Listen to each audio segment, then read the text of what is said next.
Maayong gabi sa atong tanan. It's February 27. Pasalamat day ko no sa tanan nga nagsuporta namo Team Albulario. Nya ang ato ang current number of followers karon is 148k.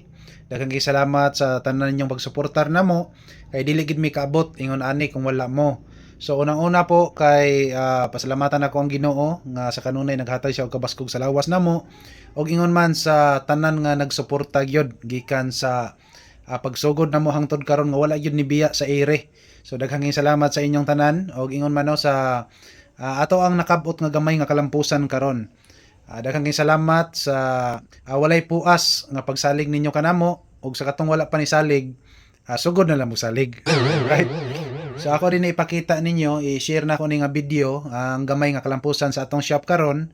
Isip usa ka dako kayo nga panalangin nga gikan sa Ginoo ug sa susama sad kung wala mo nagsuporta namo dili sa gid mi kaabot ani no. Mauna nga kung unsay kalambuan nga among nakabot karon gumikan ra gid ninyo. Muna nga mapasalamaton gid kayo mi ang Team Albulario nga sa kanunay ninyong pagsuportar naabot ginamo sa hinahinay ang among mga damgo. So kini nga video mao ni ang gamay nga kalambuan sa ato nga shop.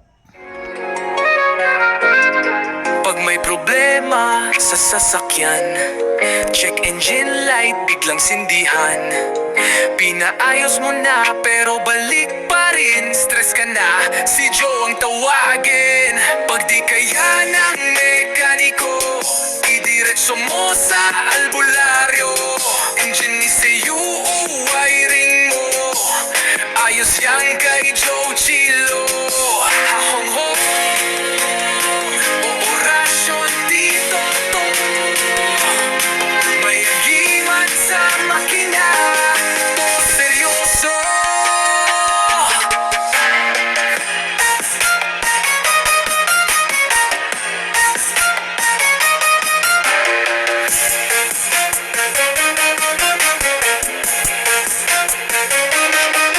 manual o automatic transmission, aircon mo kahit sobrang weird.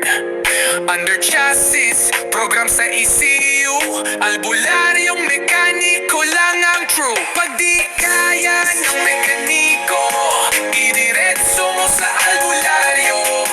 Engine ECU o i-wiring mo, ayos yan kay Joe Chilo. Hahong-hong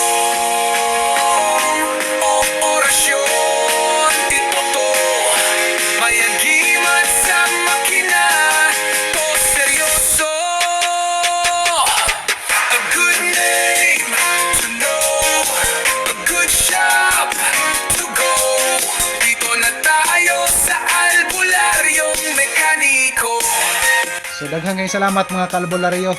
Ikaw ang rason nganong naangkon ni namo. Daghang salamat og sa kanunay dalaygon ang Dios.